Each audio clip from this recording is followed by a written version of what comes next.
طبعا بيانا أبردا كمال باط وهر بينج جندي دردوراما ردام البلدية قامشلو استنادا إلى أحكام القانون السوري النافذ وقوانين الإدارة الذاتية لشمال وشرق سوريا وإلى مبدأ سيادة القانون الذي يعلو ولا يعلى عليه. وإذ تتابع بلدية قامشلو إصدارها للبيانات المسوفة والمضللة حول ما يسمى بمشروع الخانات، فإننا نحن المعترضين على هذا المشروع المالكين للأرض بموجب وثائق ملكية قانونية نصدر هذا البيان القانوني ليشكل وثيقة احتجاج رسمية وردا قاطعا على مزاعم البلدية، ونثبت بالأسانيد القانونية تجاوزاتها الخطيرة التي تشكل انتهاكا صارخا للقوانين والأحكام الناظمة للعمل البلدي والإداري. أولا، مخالفة قانونية فاضحة في طريق طرح المشروع، مخالفة لنظام المناقصات والشفافية. إن إقدام بلدية قامشلو على إسناد المشروع إلى جهة مجهولة ودون طرح عبر مناقصة علنية يشكل مخالفة صريحة لنظام المناقصات والمشتريات الحكومية الساري الذي يلزم البلديات كجهات عامة بالإعلان عن عدم مشاريعها للشفافية وتكافؤ الفرص ومنعا للفساد. هذا الإجراء يعتبر تجاوزا جسيما للأصول القانونية وتثير شبهات فساد إداري ومالي وتفقد البلدية أي صفة للادعاء بالشفافية، ويعتبر فعلا يشكل في حقيقته جريمة الإخلاء بواجبات الوظيفة أو التهاون فيها، وهو ما تكرسه المادة 183 من قانون العقوبات السوري التي تعاقب كل موظف تهاون بلا سبب بمشروع في القيام بواجبات وظيفته، بل قد يصل الأمر إلى جريمة الإخلاء الجسيم بواجبات الوظيفة بموجب المادة 190 من قانون العقوبات السوري، وجريمة إساءة استعمال السلطة أو الوظيفة طبقا للمواد 52 53 54 من القانون ذاته. ثانيا، انتهاك صارخ لحق الملكية الخاص وهو المخالف لقانون الطابو السجل العقاري وقانون أملاك الدولة. ما زالت بلدية قامشلو ترفض الاعتراف بوثيقة ملكية الطابو الأخضر التي تعتبر وفق أحكام قانون السجل العقاري السوري قانون الطابو الوثيقة القانونية الوحيدة التي تثبت ملكية العقار وتنقلها. هذا الرفض يشكل تجريدا لنا من الملكية المكفول. يثير هذا التساؤل أي ملكية تعترف بها بلدية قامشلو؟ إن موقفها هذا يشكل استمرارا لسياسات الاستيلاء الجائرة التي تمارسها الأنظمة السابقة، وهو ما يضعها كامتداد لذلك الحقبة في ازدرائها للحقوق الملكية الثابتة. ثالثا، الترهيب بدلا من الخدمة مخالف لواجبات الوظيفة وقانون الإدارة المحلية.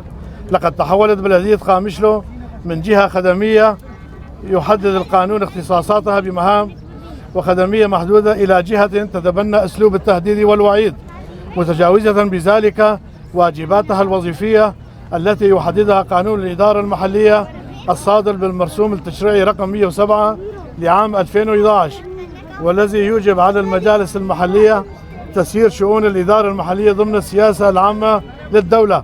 بدلا من تقديم الخدمات تحاول البلدية إسكات الأصوات المعارضة بتهمة النشاط غير القانوني، وهذا سلوك تسلطي يشكل خرقا للقانون وتحريضا على المواطنين، وتعتبر انحرافا عن الغرض الأساسي من إنشاء البلديات كوحدات إدارية محلية تخدم المجتمع والمواطنين.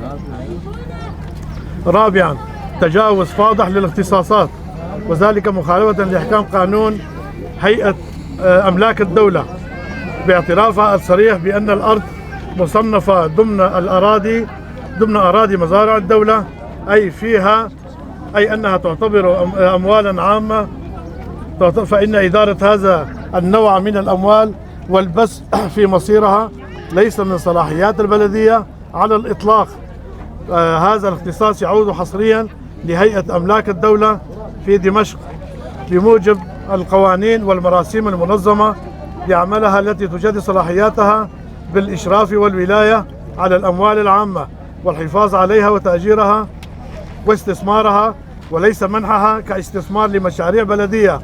إن تجاوز البلدية لصلاحياتها بهذا الشكل يعتبر خرقا قانونيا واضحا مقارنة باستيلاء النظام السابق على الأراضي بسياسات عنصرية.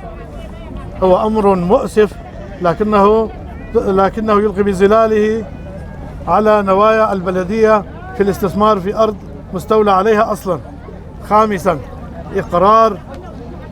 إقرار ضمني بعدم الشرعية يضرب به عرض الحائط، مخالف للحق في الملكية ومبدأ المشروعية. إقرار بلدية قامشلو في بيانها بأنها لا تملك صلاحية بس الوضع القانوني النهائي للأرض وإعادتها لأصحابها هو إقرار خطير يظهر عدم اختصاصها، ومن ثم فإن محاولتها استثمار هذه الأرض تعتبر عملا قانونيا معيبا ينعدم فيه سبب المشروعية. لا يجوز لأي جهة أن تقدم على إجراء يترتب عليه آثار قانونية كالاستثمار في موضوع لا تملك صلاحية الفصل فيه. هذا التناقض يظهر وضوحا انتهاكا لمبدأ المشروعية. سادسا، إقرار واضح بالمسؤولية قبل العودة، وذلك مخالف للتكافؤ في الفرص والعدالة. محاولة البلدية طمأنت شركتها بتعويضها في حال صدور قرار بعودة الأرض لأصحابها هو دليل قاطع على إدراكها المسبق لعدم شرعية المشروع واحتمالية إلغائه.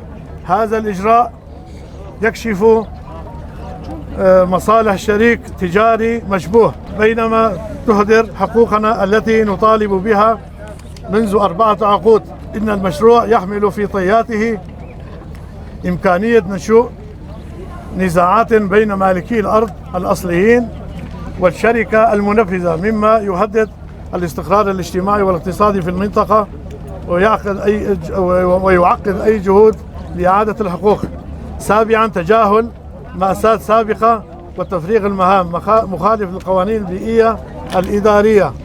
سرد البلدية لسرديات وردية حول الجوانب البيئية والصحية لمشروع هو محاربة لتضليل الرأي العام يسقطها فشلها الذريع في أبسط المهام، فإخفاقاتها في ملف مثل أزمة النظافة ونقل المكبات على الطرق من حي الهيمو إلى جودي، ومشروع باركو الفاشل هو شاهد على عدم أهلية البلدية لإدارة مشاريع بهذا الحجم. لم ترى أي دراسة تقيم أثر يبني ببنى حقيقية، بل إن المقولة التي تشير إلى رش مئات اللترات من المبيدات سنويا تنذر بكارثة بيئية وصحية تهدد المنطقة بأكملها، وهذا ما يخالف صراحة أحكام قانون حماية البيئة السوري الصادر بالمرسوم التشريعي 73 لعام 2010، وبخاصة مما يتعلق بموجب إجراء دراسات تقييم الأثر البيئي لأي مشروع قبل البدء فيه واتخاذ التدابير اللازمة لمنع التلوث الذي يفرض عقوبات على من يخالف إحكامه. ثامنا، تجاهل الإرادة الجماعية للقرى المعترضة. إن تضييق البلدية لحجم الاعتراضات على عدد محدود من العائلات هو إنكار للحقيقة، فهناك اعتراضات جماعية معلنة من مجلس بلدية المعروف و5 كومينات وقرى تضم عشرات العائلات من عشائر كردية أصيلة. هذا التجاهل دليل إضافي على عدم احترام البلدية للإرادة الشعبية. تاسعا، تدمير البيئة الريفية بدلا من نقل المعاناة. البلدية لتعويض الأضرار التي تسبب بها سابقا وجود الخانات بالقرب من المناطق السكنية هي محاولة نقل هذه الأضرار إلى بيئة ريفية آمنة. خاتمة، بناء على ما تقدم نعلن بكل وضوح أننا لا نثق بمخططات بلدية قامشلو ونواياها.